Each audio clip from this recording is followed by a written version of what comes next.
Voy a hablar sobre jaula torácica y los huesos del tórax. La jaula torácica está formada por un límite anterior que está formado por el esternón y la extremidad anterior de las costillas que estarían por acá. Un límite externo que está el cuerpo costal que está hacia los costados. Y un límite posterior que está formado por el cuerpo vertebral y la extremidad posterior de las costillas. Sería algo así. Acá está el esternón. Esto es el esternón. Y la extremidad anterior de las costillas irían acá, al costado. Imaginen que sería algo así. Esta extremidad anterior y el esternón forman el límite anterior del tórax. El cuerpo, la pared externa del tórax. Y hacia posterior va la extremidad posterior de las costillas que articulan hacia atrás con las vértebras, que acá no se ve. Ahí se delimita el tórax. Igual, cada vez las costillas van haciéndose más grandes. Y queda como dos orificios. Un orificio superior que está delimitado por más o menos a nivel del manubrio, la primera costilla y la primera vértebra torácica. Y un orificio inferior mucho más grande que está siendo tapado por el diafragma. Más o menos va a terminar la última costilla, la décima en realidad. Décima costilla. Esta saliencia del esternón, que es la apófisis o apéndice sifoides. Y la décima vértebra torácica. Más o menos por ahí. Y ahí se delimita el tórax. Si vemos el tórax ahora sí, el esternón. Vamos a ir lo más importante. Como me queda muy poco tiempo y todo eso, voy a dar lo más general y más importante que tienen que saber sí o sí. El esternón. Se le reconoce tres sectores. Un manubrio, que es esto. Un cuerpo. Y una saliencia chiquita hacia inferior, que es el apéndice o apófisis sifoides. Se escribe con X. Sifoides.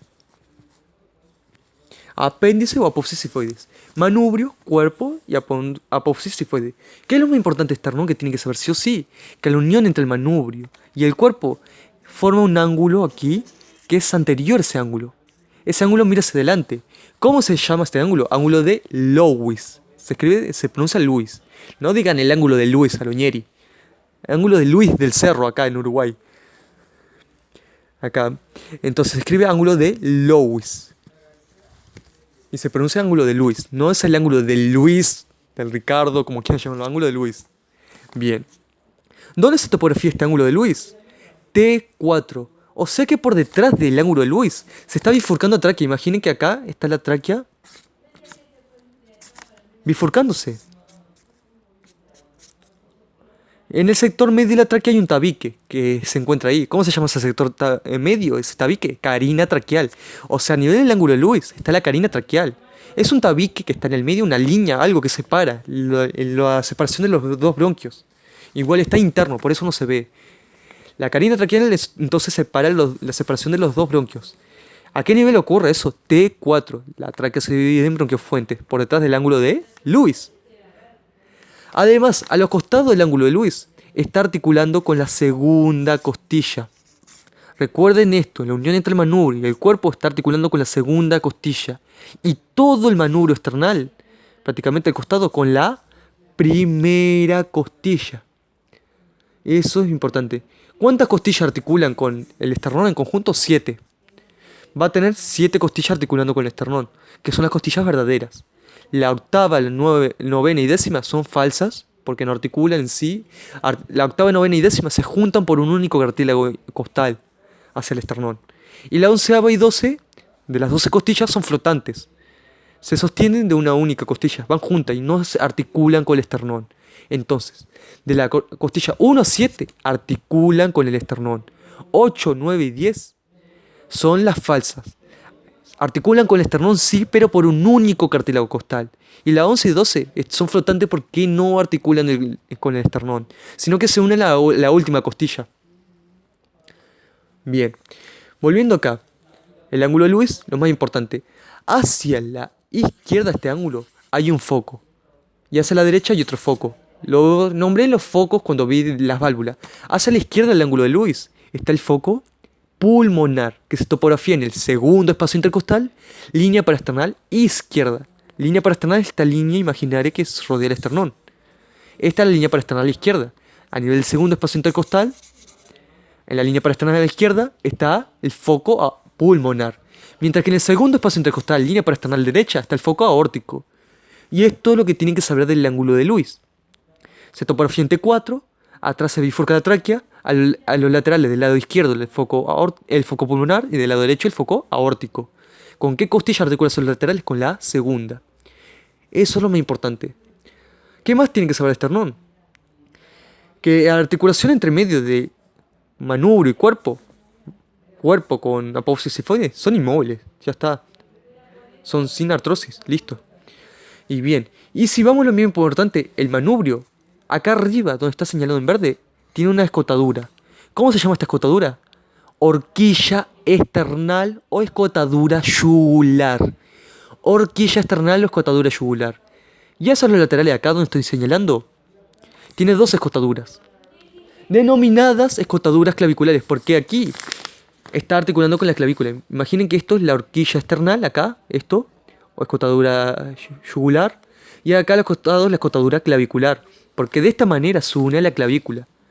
Y acá imaginen que uniéndose el manubrio esternal al costado está la primer costilla. Acá entre el manubrio y el cuerpo está el ángulo de Lewis, aquí, que se une la segunda costilla.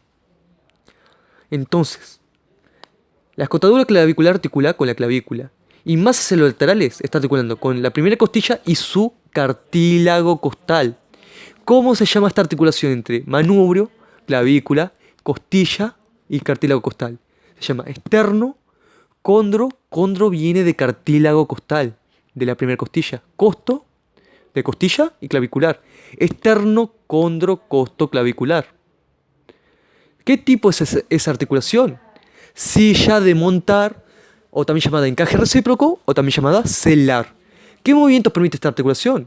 Permite el movimiento de inclinación anterior, inclinación posterior, elevación y descenso. Creo que es lo mismo en realidad, extensión, flexión, y un poco de inclinación hacia el costado, de aducción y un poco de abducción. Pero estás en el Rouvier, según Rouvier, toma eso, de inclinación anterior, inclinación posterior, elevación y descenso. Bien. Esta articulación es una de las más importantes que tiene que saber, que es de tipo silla de montar. Esterno, condro, costo, clavicular, bla, bla, bla. Está. Por delante del manubrio esternal se inserta parte del esternocleidomastoideo. Acá está el haz esternal del esternocleidomastoideo. Y acá en la clavícula está el haz clavicular.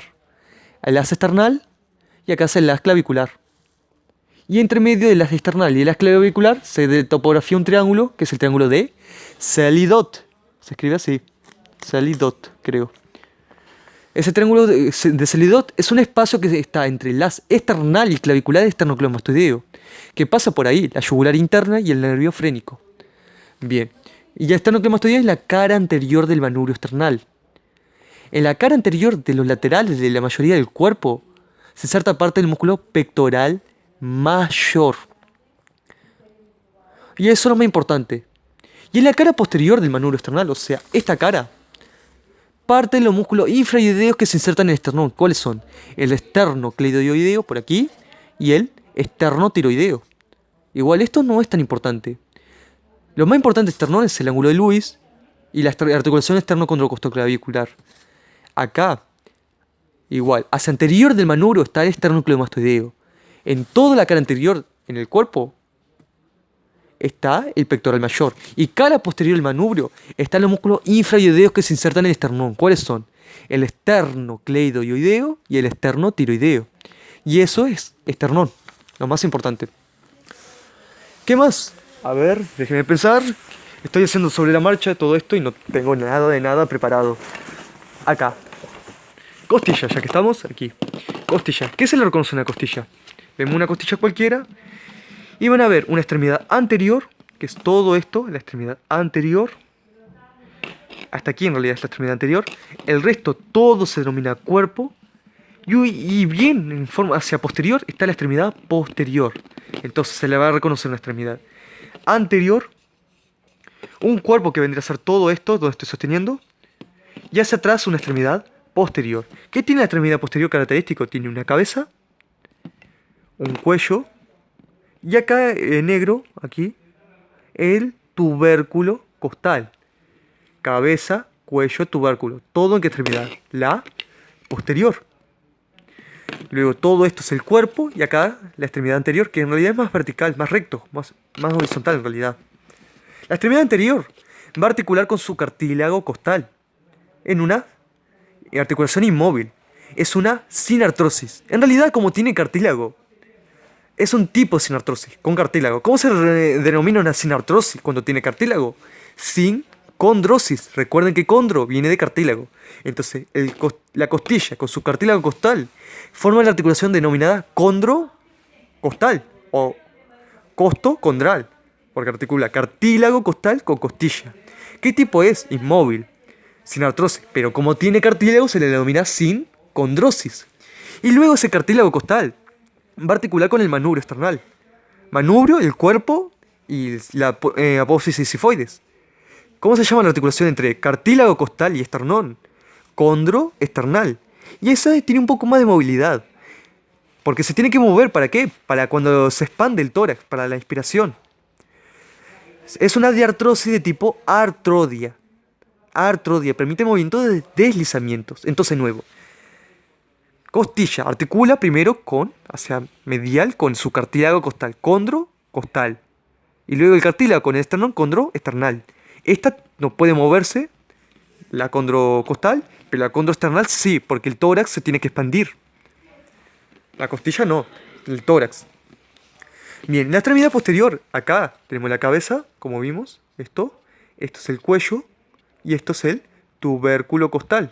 La cabeza costal va a articular con las vértebras, el cuerpo vertebral. Articula entonces con los cuerpos vertebrales. Recuerden eso. Estoy buscando en este mismo momento una vértebra, acá mientras sostengo esto. A ver, acá encontré una justito. Acá. La cabeza de la costilla articula con aquí, con esto. Con esta carilla denominada fosita costal. Entonces a los laterales del cuerpo vertebral tenemos una carilla articular denominada fosita costal. ¿Es una carilla entera esto? No. Es una mitad de carilla, se denomina hemicarilla. Es una hemicarilla, ¿por qué? Porque articula con la mitad. No es una carilla entera. Haría algo así. Articula la mitad de esta hemicarilla, articula con parte. Y la otra parte que queda hacia arriba, articula con la hemicarilla de la vértebra de arriba. Imagina que acá hay una hemicarilla acá arriba y una hemicarilla acá abajo. Esta hemicarilla va para la parte inferior de la cabeza costal, aquí. Y la parte de arriba de esta carilla costal va para esta carilla costal, pero de la vértebra de arriba, que estaría abajo. Imagina que acá está una vértebra. Y tal vez lo explique con un dibujo que va a quedar mejor. Acá está el cuerpo vertebral. Y acá arriba tiene una hemicarilla. Y acá abajo tiene otra. La cabeza costal llega acá. Imaginen que esto es la cabeza de la costilla. Y articula con esta hemicarilla abajo. Y acá está la vértebra de arriba. La hemicarilla de abajo articula con la otra cabeza. La cabeza costal se mete entre medio de las dos hemicarillas. ¿Cómo se llama esa articulación? Costo vertebral. O también llamada costocefalocorpórea. Porque es costo de costilla, céfalo de cabeza, cabeza de costal. Y corpórea de cuerpo vertebral. Ahí se denomina costocefalocorpórea. ¿Qué tipo es? Autores la toman como artrodia, de artrosis de tipo artrodia. Y otros la llegan a tomar como trocoide. Principalmente se la considera una artrodia. Entonces, costo vertebral, artrodia. Y antes de que toque la cabeza, la costilla, acá, toca la cabeza, el tubérculo costal toca su apófisis transversa. Acá la apófisis transversa torácica tiene una carilla articular, denominada fosita costal también, para la apófisis transversa. ¿Cómo se llama esa articulación? Costo transversaria, o túbero, por el tubérculo, transversario. ¿Qué tipo es? De artrosis de tipo artrodia.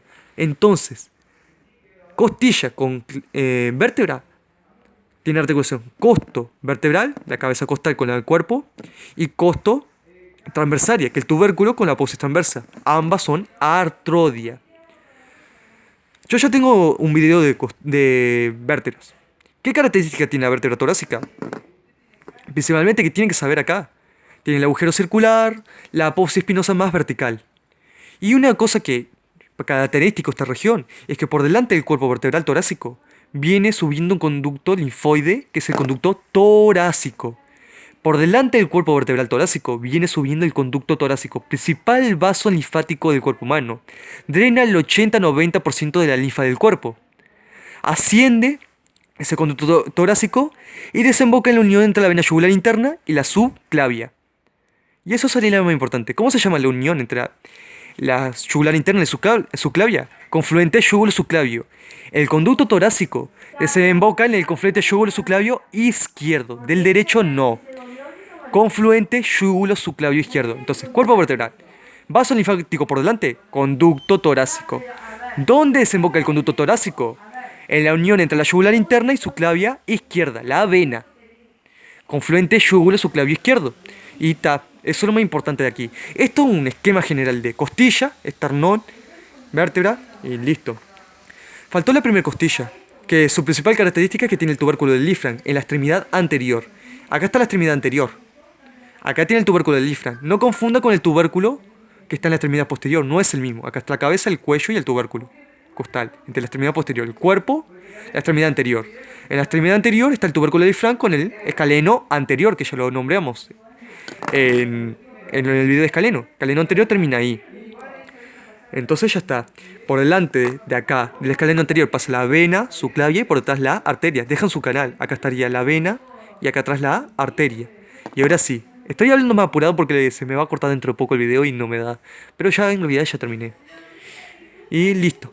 Eso sería muy importante de jaula torácica.